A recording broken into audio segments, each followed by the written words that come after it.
Ready to dominate your industry with strategy that actually scales? At Coleman Public Relations and Consulting Firm, we're not just PR experts, we're licensed sports agents certified in AI and elite business consultants with over 2 decades of experience leading global projects across multiple countries.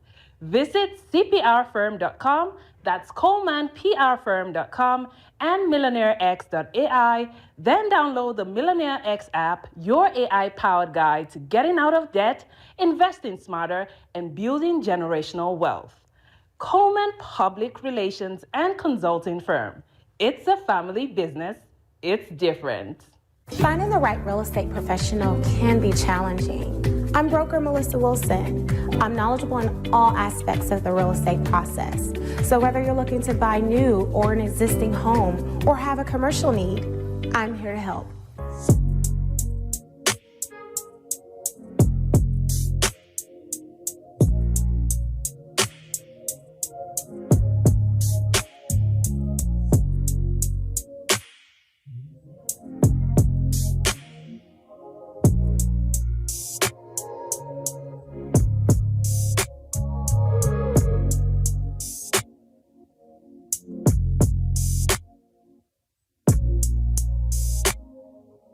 Let's stop acting like we don't see how this game is played. If you tired of folks throwing shade with a smile and keeping you boxed in with that slick behind-the-scenes racism, it's time to upgrade your survival skills. See, Phillip Scott dropped more than just knowledge. He handed you a playbook with passive-aggressive racism in the system of white supremacy. This ain't the in-your-face kind. This is that sneaky, office space, let me block your blessings type of racism that'll have you questioning your own reality. It's time to call it what it is and arm yourself with the facts. But baby, don't stop at just peeping the system. Break those mental chains too. That's why you need 7 steps to decolonize the mind. This is about freeing yourself up top, walking in confidence, and letting the world know your mind is not for rent, lease, or layaway. It's time to reclaim your power step by step. So don't just watch, take action. Click over to Amazon.com, type in passive-aggressive racism in the system of white supremacy and 7 steps to decolonize the mind, and secure both books for yourself, your crew, and anybody ready for that mental liberation. La Sherika said it, now go do it. Invest in your freedom. Pick up both books today on Amazon.com. Trust me, your mind will thank you. After 13 years of exposing lies in the media, I discovered the biggest lie of all. They want you to think racism is random, accidental, just bad people doing bad things. But what if I told you anti-black racism was engineered, programmed like software, marketed like a product, and designed to survive across generations? That's exactly what I prove in my new book, Us versus the Machine, How Anti-Black Racism Was Programmed, Marketed, and Made to Survive. This isn't another book about what racism looks like.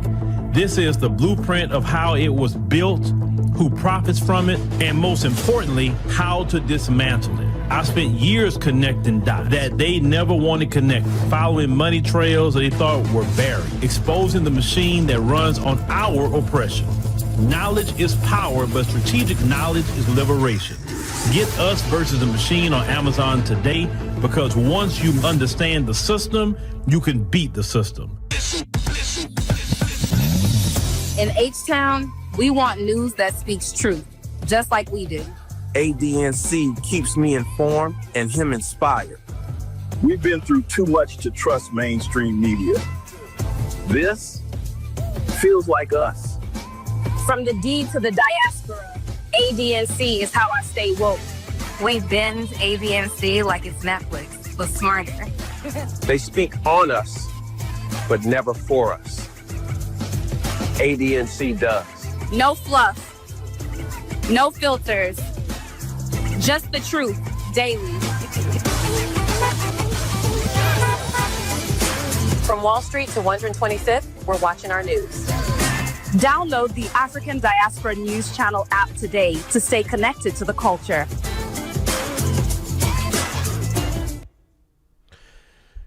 Hello, everyone. How are you doing this evening? You doing fine? I hope you are doing fine. Running a few minutes behind, but that's okay. That's okay. I had to bring my little girl home. Had basketball practice, but we here. So thank y'all. I hope y'all checking out AfroWire AI. Make sure you check that out and subscribe to AfroWire AI. We are putting, definitely content over there. Lasherica's over there and all the other team that's on AfroWire. I think Layla did a good video about Gayle King, the interview she did with the young sister Talisha Jones. So make sure you check that out. Give me a second. I heard something at my door. Give me a second. Why does these people always come to my? They don't have to ring my doorbell. Lord, don't y'all hate when Amazon rings your doorbell? You don't have to ring the doorbell, dude. Like, just drop it off. All right. So anyway, your boy Trump today was all on the headlines. He really pissed MAGA off. He pissed them off, y'all. He got them mad about the H1-B visas. Now, if you know anything about the H1-B visas, that's where they bring in foreigners to work a lot of these tech companies. You can bring in H1-B visas to do any kind of job, as long as you're going to sponsor them and pay and all of the different things like that. For example, that'd be like me taking someone from Kenya, bringing them over here on an H1-B visa, and they come work for me here. And I'm saying that I can't find nobody here to do it. And so this brother or sister from Kenya, I had to bring them in, pay all the fees to the U.S. government and all of that. I'm responsible for them as a company. And that's kind of like what they do, just on a grander scale. Now, bringing that brother or sister from Kenya, you don't have to pay them the same wage that you would pay an American. So you're saving money right there. So we're going to get to, what's the mindset about the H1-B visas? How does it affect us, definitely, in this country? And, Trump supposed to be the man of mass deportations, but how is it that he wants to bring in H1-B visa workers? We'll talk about that. All right, I'm letting y'all I don't know if they put out the notifications tonight. I don't know, but that's how it goes. Or you say you used to work for Amazon, they make you ring the doorbell. Okay. All right. Gotcha. But I got cameras, so I know when you're pulling up. And I think sometimes we get my dogs going at times. The dogs start going in, and which that's what dogs do. I get it. I'm looking at something y'all saying, so give me a second.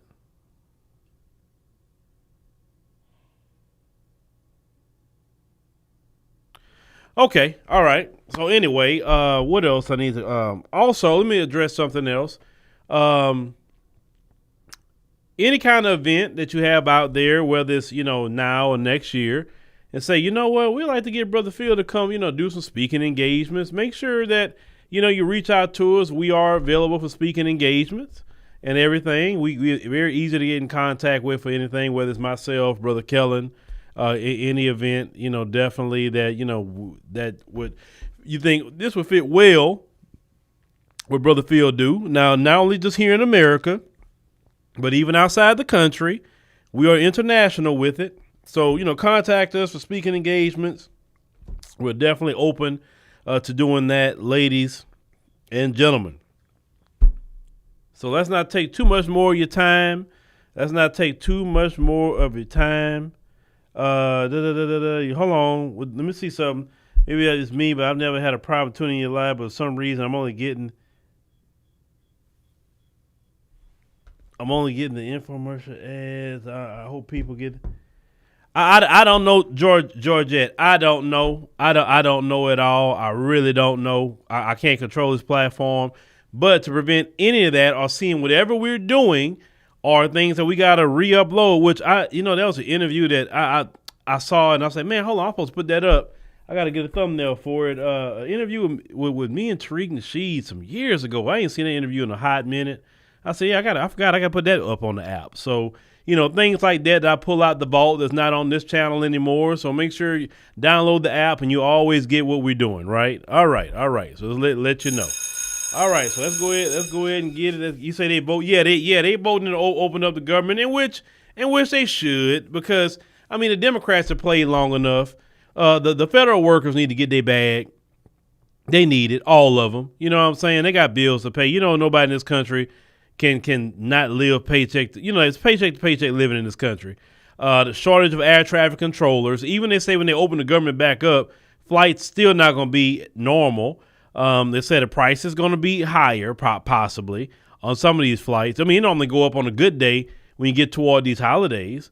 So yeah, they're gonna open it back up, and that's fine. It wasn't gonna stay closed forever. I mean, nobody would expect that, right?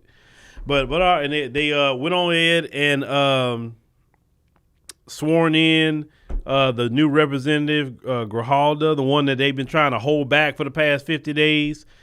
She said she's gonna sign the paper to release the Epstein files and all of that stuff, and I'm like, I mean, because even other leaders throughout the world are saying that, this people are trying to protect pedos. So, but if you, like I said, you study the culture, you'll find out, really that's not too far off from a lot of them. But all right. Yes, Democrats was holding everything hostage and for nothing. They held it hostage for nothing to cave to the Republicans. So, but there you go. But the Democrats are pissed with each other.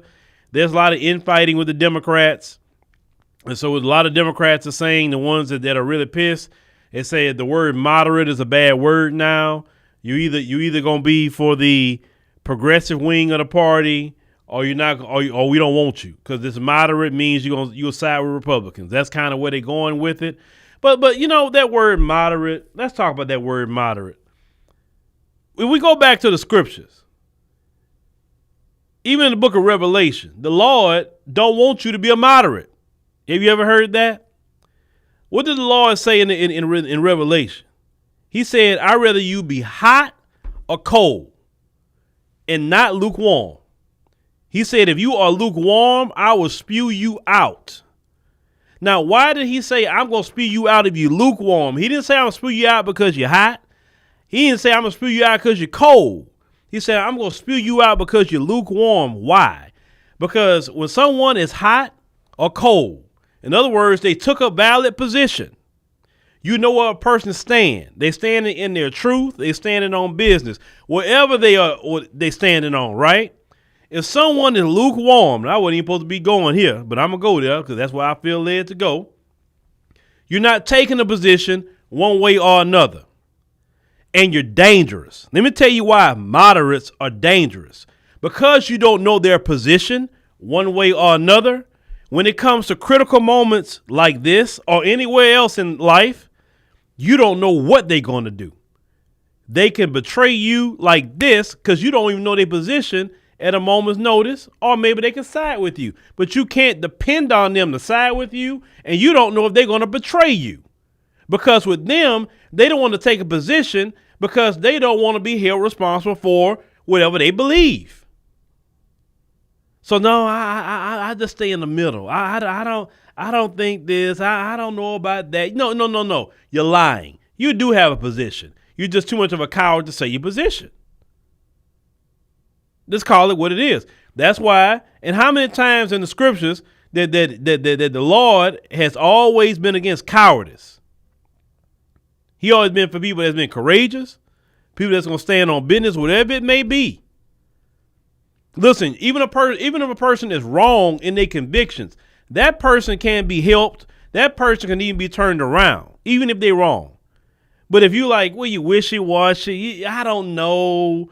That's kind of like getting in a relationship with a man or a woman. They be like, well, I mean, I really don't know how to feel about the relationship. I don't really know how I feel about love you.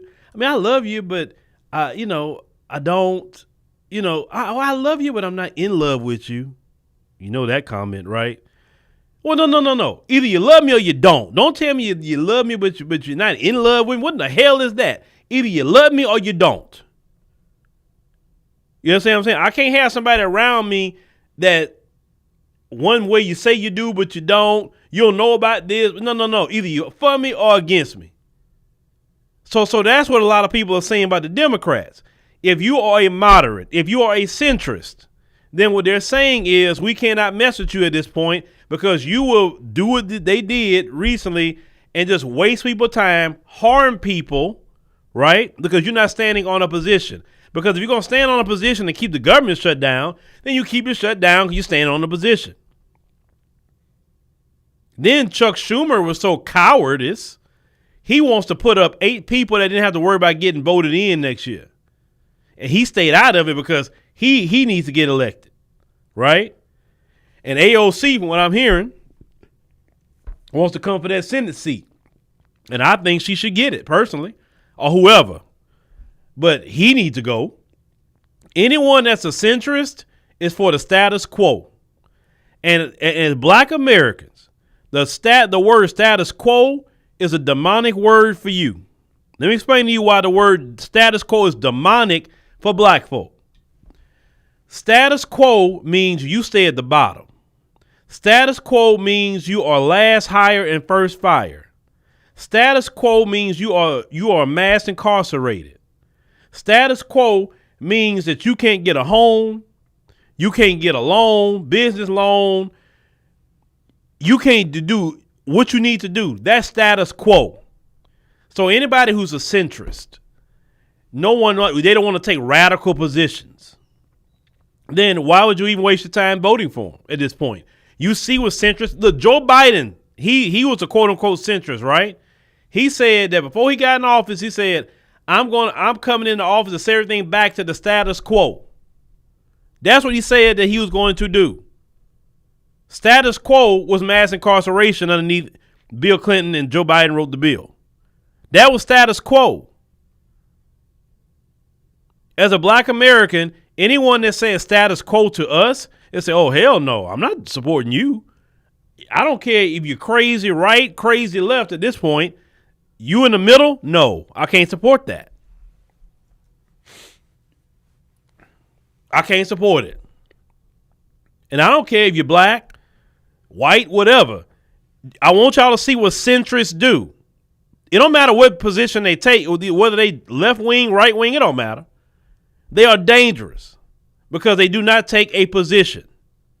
Listen, I have more respect for a Democrat shield because at least they took a position than a quote unquote centrist or a moderate. Now, the media likes to hear moderates because the media gets a lot of money from the government and access to the government. When you have someone that swings real hard progressive left, or even if they extreme right, they don't like that. They don't. Now, Trump, let's talk about Trump. Trump talks extreme right, but Trump is not really extreme right. He really not. And we're going to get into why he's not extreme right. Trump is extreme money. Trump's extreme his bag. What he going to get out the deal. That's all Trump was about. Trump was about Trump.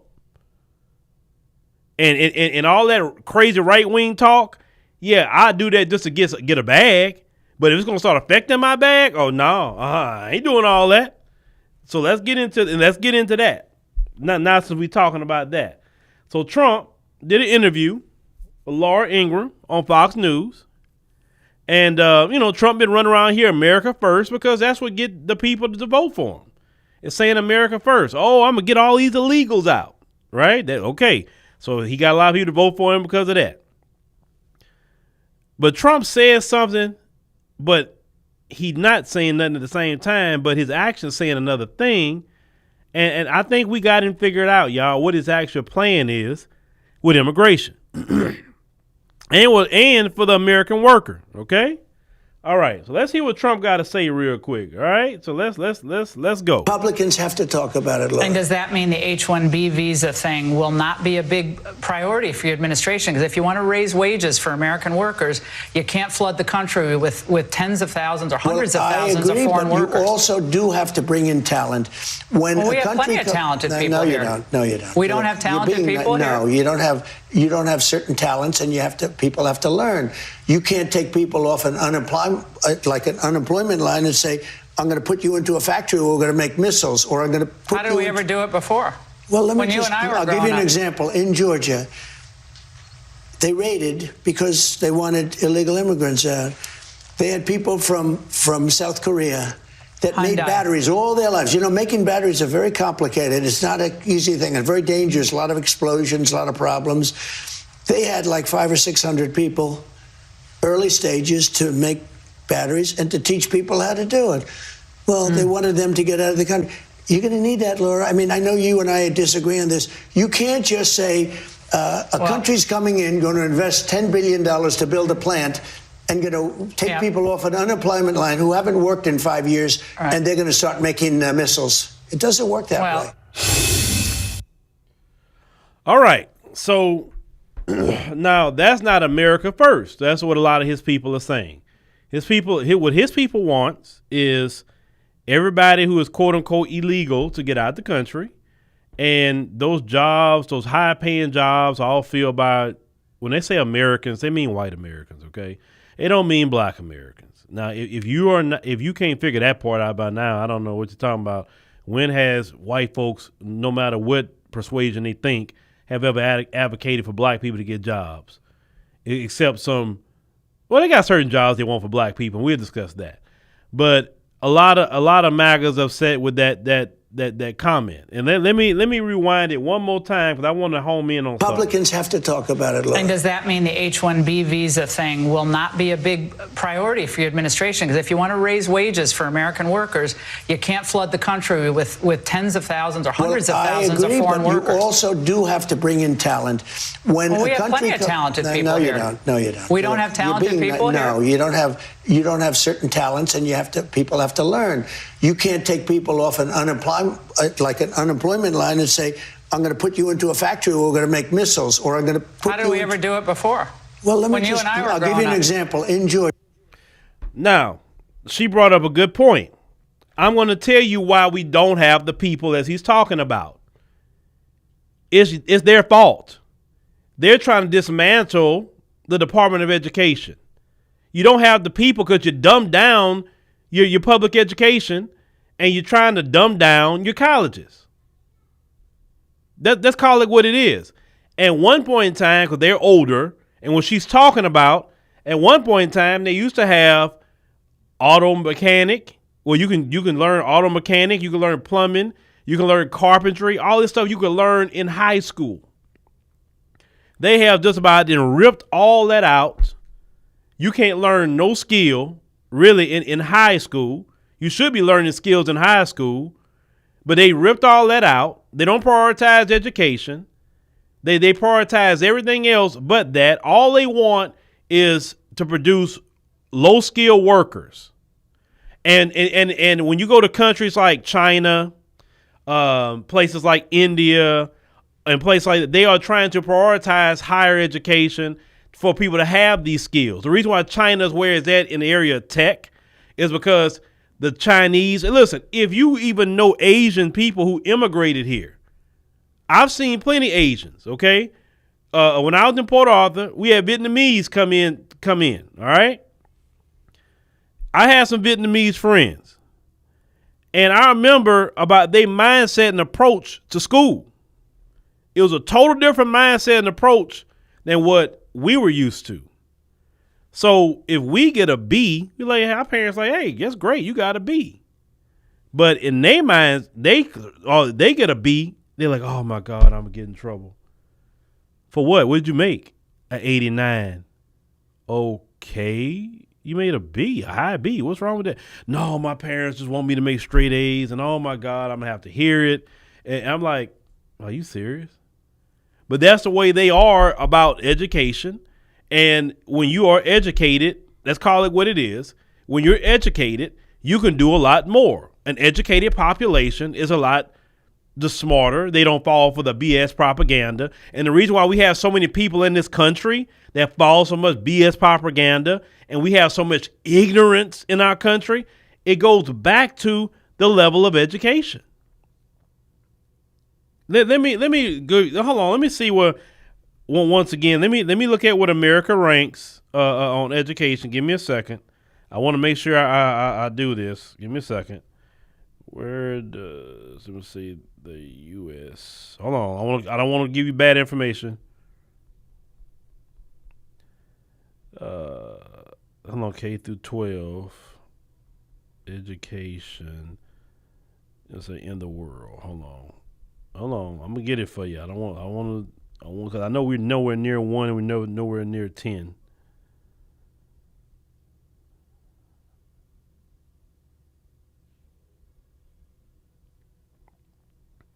Okay. Yeah. So we are ranked 28th in mathematics. We are ranked, they say, 12 out of 37 OECD countries that they counting. Let me see what the top countries are. 'Cause we're nowhere near. That's another 20. Yeah, we're bad. We're bad. We're bad.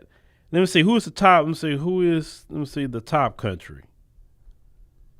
Hold on.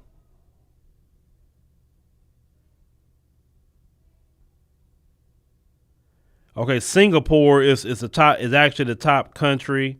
Let me see who the top 5. Because this is a lot of problem in this country is a lack of education. You don't prioritize reading.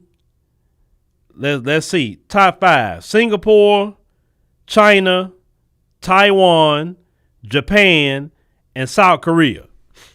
They prioritize education. We, sitting up here, we prioritize more entertainment in America. We're great at entertainment, but we don't want to prioritize education. And this is a countrywide thing. This is not a particular community thing. And when those people do come over here, you can get a great education in America. America do have some great institutions, but this government don't push education. Like I say, this government is trying to destroy the Department of Education. Look at a lot of these red states.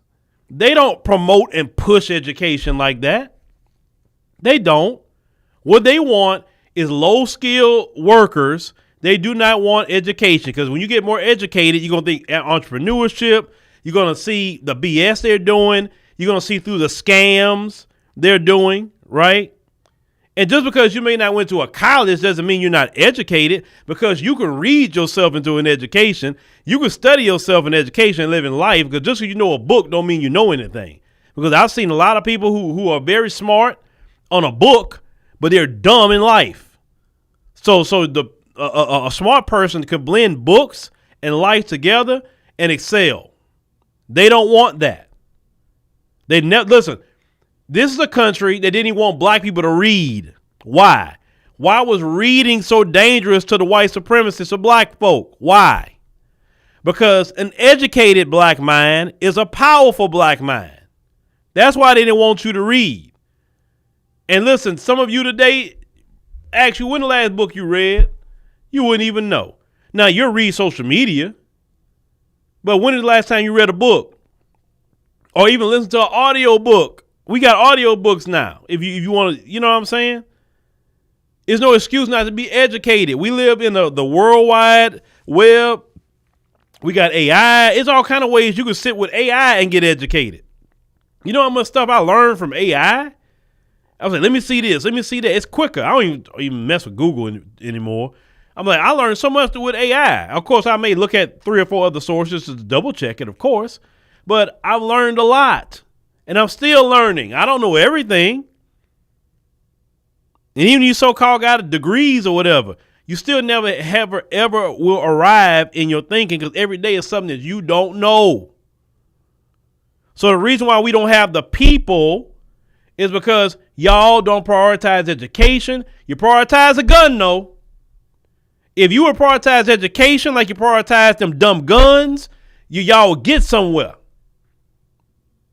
See, you can't build a nation focusing on a gun. You put guns in your people's hand, white folk in particular. You put guns in your hand. You put it in your kids' hands before you put a book. The kid barely standing, and you're trying to teach the kid how to shoot a gun, but won't teach that kid how to read a book. Not focusing on math. And then you want these other countries are passing you up because they got their behind educated, their kids getting educated, and then running circles around you. And the only reason, I'm telling y'all right now, the only reason why y'all society is the way it is right now, just even because you're so isolated from the rest of the world. If you go to the other side of the world where you're not so isolated, cross that Atlantic, and you really had to do a lot more immigration than what you deal with now, right? And people that can really come in here more than what they are, y'all can't listen to folks. Now, black folks, I'm gonna give black folks this. The folks have demanded that we be educated, though. We had to be 10 times smarter just to get a job a mediocre one of them would get. So the good thing about this society, you promoted education on black folk. And if you're a black person who's not educated in life or whatever, that's your fault. Because white society has always pushed us to be 10 times smarter than them. And because of that, that's why even though we are constantly sabotaged in this society, this is why we still figure out a way to thrive. And they can't get it because we are more educated than they are. We couldn't lean on the color of our skin just to get in the door. We actually had to be talented to get in the door. We had to know how to command the English language to get in the door. We had to be great problem solvers to get in the door. And they can just be white and male or white and female and to get a job. See, when the rubber meets the road like it's happening now, see, Trump needs to get all these foreigners to come in here because your skin, your white skin, won't make it when it's time to start doing some real work to build a nation, to maintain a nation. And they surely don't want to get the smart black people to do it because of their racism. Because they know there's plenty of smart black people that can do these jobs. They still going to have their racism. And what gets them caught up every time you bring these foreigners in here with a foreign culture, they get a foothold somewhere, and these foreigners don't like you. They really don't. But you rather import a bunch of foreigners in here with foreign cultures, foreign religions, foreign ways, foreign smells. Not putting on deodorant. White people, I blame you for that. All that mustiness we be smelling, I blame you. Because we didn't have that problem till you imported everybody here with the different cultures. Sorry, just different cultures don't like deodorant. That's their business in their homeland. We've always been raised to wear deodorant and not be smelling. And you know, when you're not used to, but it's a thing.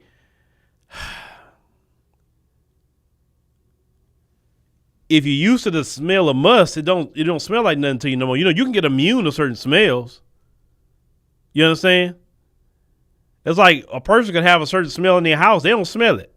And you walk in somebody's house, what's that smell? They don't smell it. Or another thing, black folks, black Americans in particular. Well, I've seen black immigrants too. You know that smoke alarm, that little 9-volt battery that you should be changing because it's supposed to save your life. And it's beeping all the time. You're used to the beeping. You don't even hear it anymore. That sort of thing, right?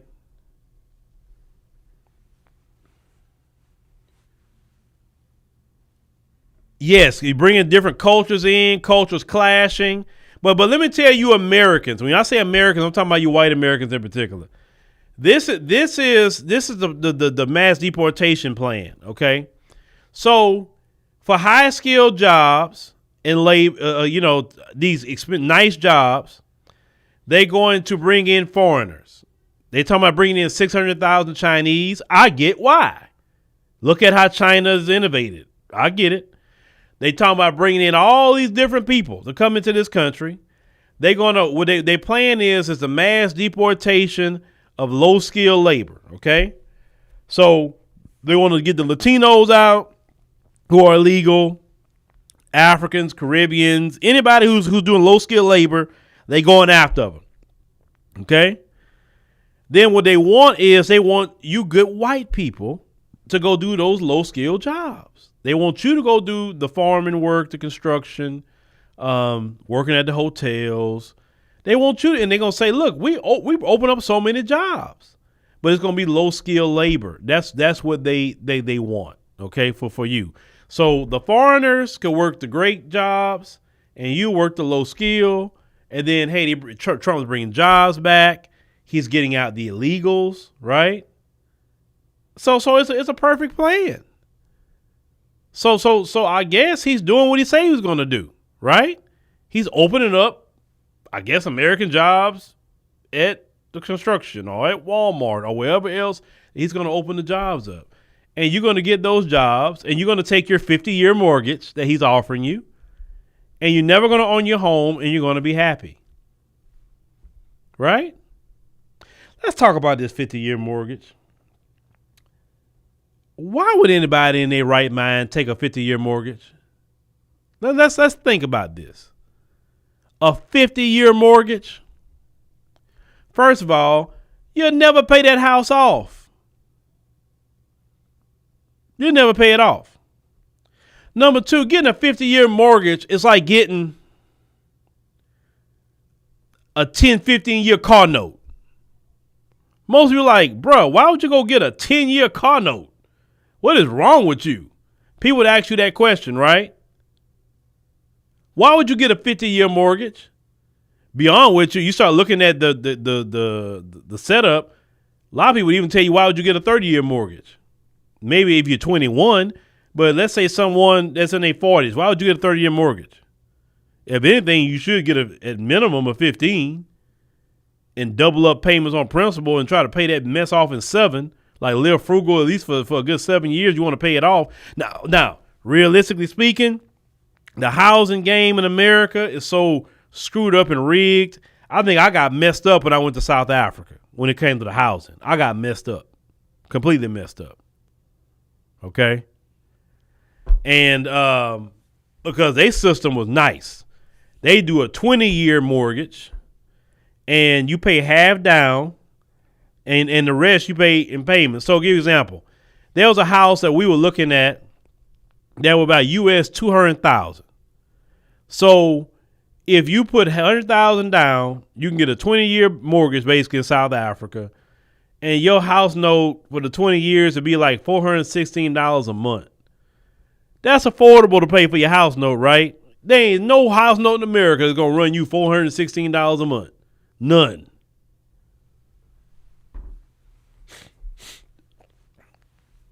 Okay, so SS Rose says most people can't afford a 15-year mortgage. You can't afford it when you get a house that you can't afford. You ever heard that statement? Just because the bank approved you for a certain amount don't mean you go get it. You ever heard of that? And you have to be able to afford that. Now, of course, you have to buckle down because we break down a lot of times our finances. You start finding all the waste. We waste a lot of money. What do you mean we can't afford as people a 15-year mortgage? Do you know you pay more on that house on a 30-year mortgage than a 15? Now, I guess if you're disciplined, you can get a 30-year mortgage and pay it off in 15 or pay it off in 10.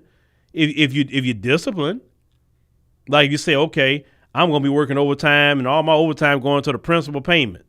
So I'm making my regular payment and my principal payment. What did they tell you? A 30-year mortgage, you can pay it off in 22 years. You pay one principal payment. I think it's either one a year or one something like that. But you can pay it off in 20. But my thing is, okay, well, what if you work hard, get your note where you can afford it, and then just say, you know what, I'm just gonna keep paying. It's not what you can't do. It's like get what you can afford. You know, some people go out here go get a $50,000, $60,000 car when you really should be getting a $25,000 car. But they approved me for the BMW. Okay, but can you get the $25,000 one? If that you want a BMW that bad?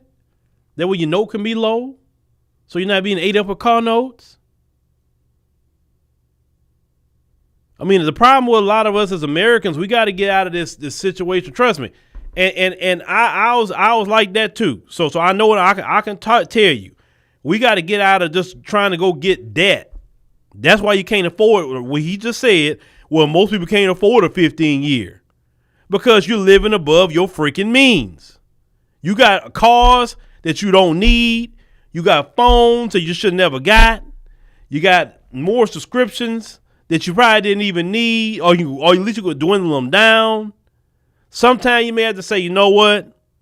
I'm a work overtime X amount of time to try to pay this house off. Listen, at one point in time in my life, I'll never forget it. I had an opportunity on the job to work 84 hours a week They said, look, Phillip, if you want to work all overtime you want, we don't have to hire nobody. Of course, I was like in my 20s then. And I was always a hustler, y'all. I said, hey, give it here. I want it. I got to have it. And I didn't even have a bank account at the time because I was bad with telecheck from a long time ago. Y'all know what telecheck is. I was making so much money because their account was with Bank of America. So they said I can go to Bank of America and cash the check. So I was going to Bank of America, bringing them checks, them fat checks I was getting paid around that time. All that overtime I was making about $8,000 a month. Every 2 weeks, about $4,000. Man, after about 2 months of that, that manager come from behind that thing and say, "Hey, you got an account here?" I said, "No, sir. I'm bad with telecheck." I told him straight up. He was like, I don't care about that. Hey, could you help him open up an account?" And I got an account Bank of America just like that. And I learned a long time ago, if you make a certain amount of money, they like to hell with a credit, to hell with a telecheck. It's what we say. You got too much money coming in here and we want it. And I'm still with Bank of America to this day, even though I got other accounts. I'm still with them to this day. Why? Because if somebody give me a chance, I usually pretty stay loyal to you. If you help me out in a bind, or you show me something like that, I'm one like that. I'm gonna really ride with you because I never forget what you did for me. I will never forget that. I tell people I got that stray dog mentality. You know, if you take in a stray dog, that stray dog is the best dog you ever get, usually. Because that dog will lose his life for you because he would never forget how you took him in and brought him into a good home and fed him and brought him to the vet and he living a good life. That dog is usually the best dog.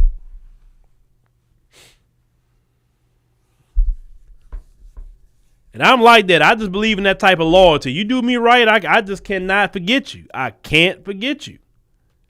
I can't.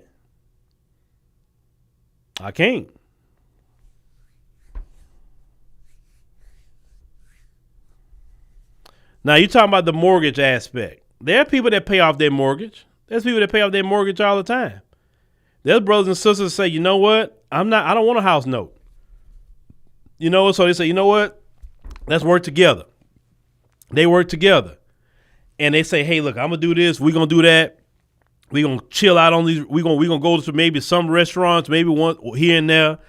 We're going to cut down the shopping. We're going to do whatever. We're still going to take a vacation, whatever, but we're going to cut it down. But we do this and we put this much money into the principal, then we can pay our house off in X amount of years. I see they got calculators that will show you that you can literally pay off a 30-year mortgage, 15-year mortgage in 7 years. You literally can do it in 7 years. But you have to be committed to putting money into the principal and saying, oh, I got this extra money. Cool, it's going to principal. Oh, I got a tax return. Cool, going straight to the principal.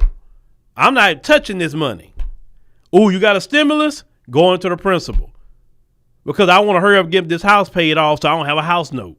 Now, you still got to pay your subscription fee to keep your house. When I mean subscription fee, I'm talking about your property taxes. It's your subscription fee because, you know, if you don't pay your subscription, they cancel you and take your house. You know, the scam of that.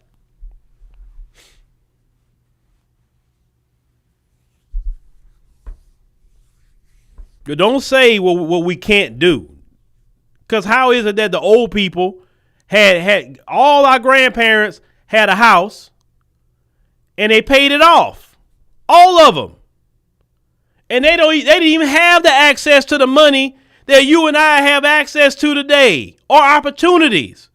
How is it that all my grandparents, all of them,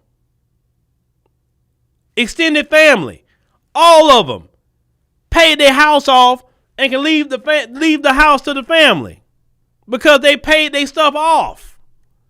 You mean to tell me you can't do what they did in even harder times that we have, you know, and we got more opportunity?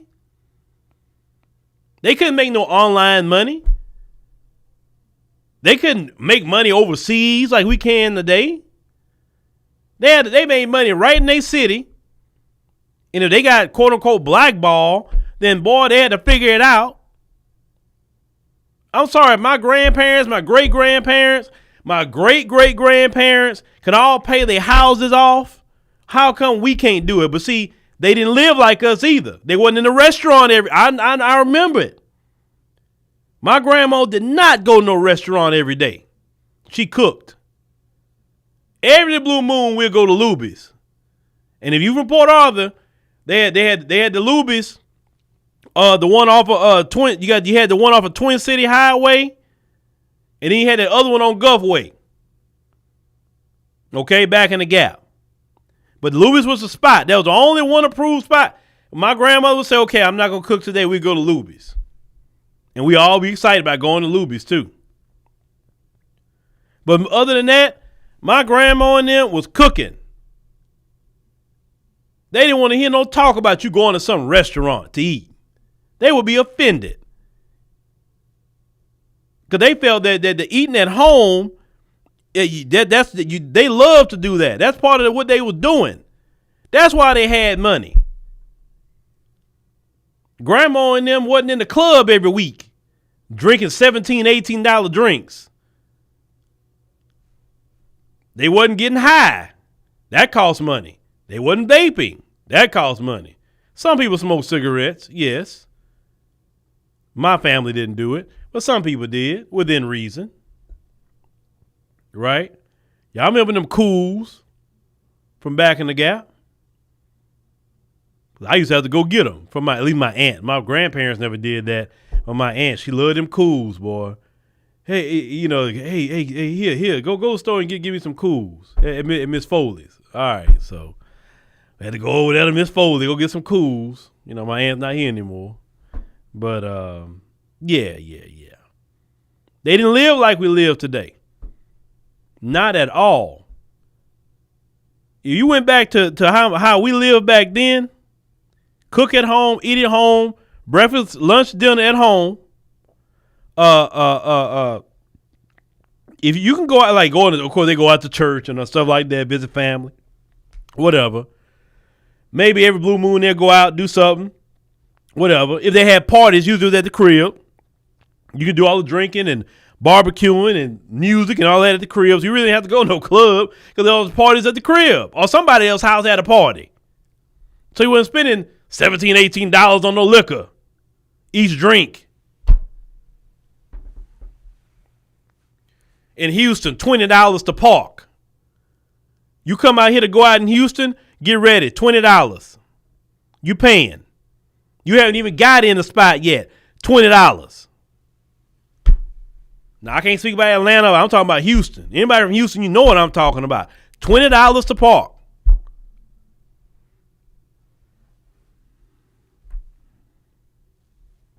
So no, they wasn't paying $20 to park nowhere. So we have to think about how we live in today versus how we lived back then in the Gap. That's how they had money to pay their stuff off. If you look at the amount of money that go through our hands, you're like, wow. That's a lot of money. You thinking, where did it go? But then if you take the time and start really looking in your bank account, oh, it'll show you where it went. It'll show you every bit of it. You can go through your statement like, man, I spent this. You start adding up and say, okay, let me see how much I spent on restaurants this month. Let me see.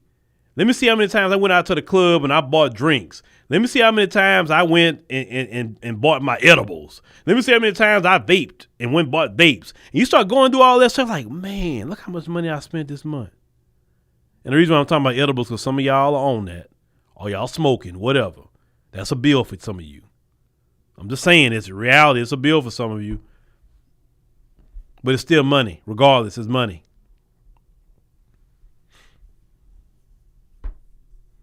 So you can't, yeah. So the country don't prioritize education. Education, the more educated you get, the more money you make. That's another thing. The more education, the more you make.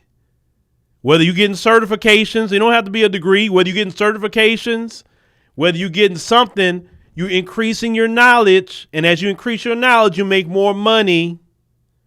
This country don't, listen, what white folks do is their business. But I'm talking about what black folk do.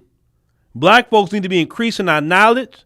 Why you think I'm such a big proponent of this AI and all of that, and why I'm so head over heels and deep into it? Whether when I first start talking about that, especially the Afrowire thing, people didn't like it.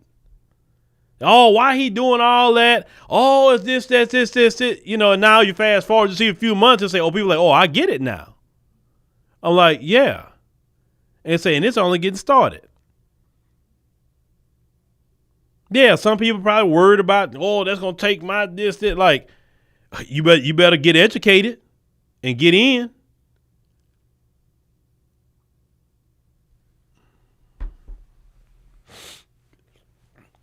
Well, Bizarro, if you do that, that's your money. And if you add up how much money you smoke up, you're probably like, wow. Like calculate how much money you smoked up this year. Your hard-earned money, you spent, and you smoked, and you puffed it and blew it in the air, all your hard-earned money, and you be like, wow, I didn't realize I'm going to spend this much money this year.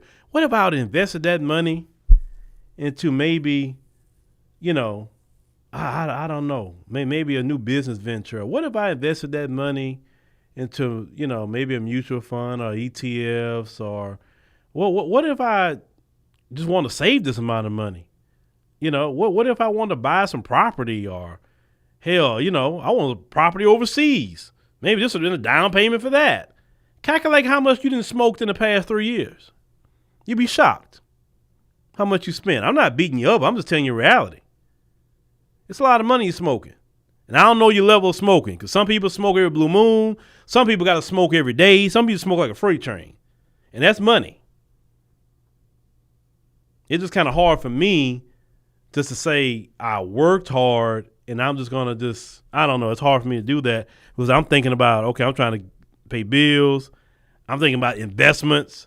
Because a lot of my money, listen, a lot of times I've had money, and of course I bought things here and there. But if I were really tricking off money, yeah, I could have a long time ago bought a lot of toys.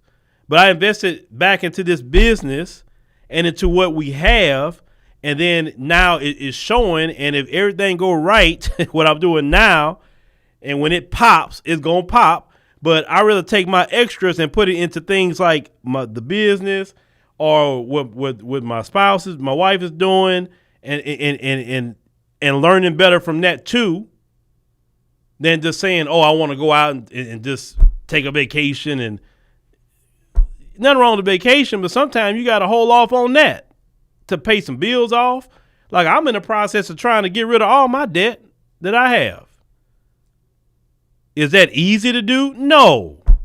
Paying payments that I really don't want to pay, but hey, on this journey, once I get clear, I'm clear and free of all of it.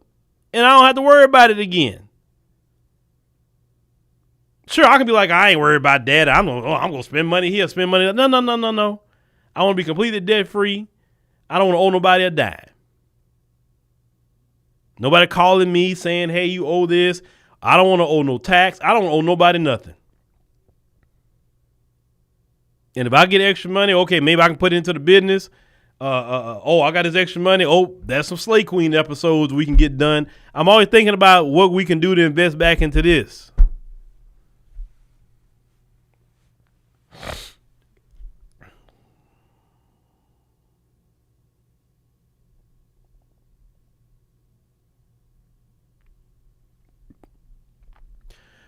Doggy, I don't trust. Let me tell you something. I don't trust human beings. That's the ones I don't trust. I don't trust human beings, especially the group that we live with. I really don't trust. But anyway, it was 8 o'clock. I didn't realize it was that late. But thank y'all for watching the stream tonight. Greatly appreciate it. Make sure you click the subscribe button. Make sure you click the like button. Download the African Diaspora News Channel app in the Google Play and Apple App Store. Join us over there and do it monthly. That'd be greatly appreciated. Annual or quarterly. Quarterly be going away January 1. So jump on that now to get grandfathered in. That way you can keep that. But thank y'all for listening. We'll catch y'all on the next one.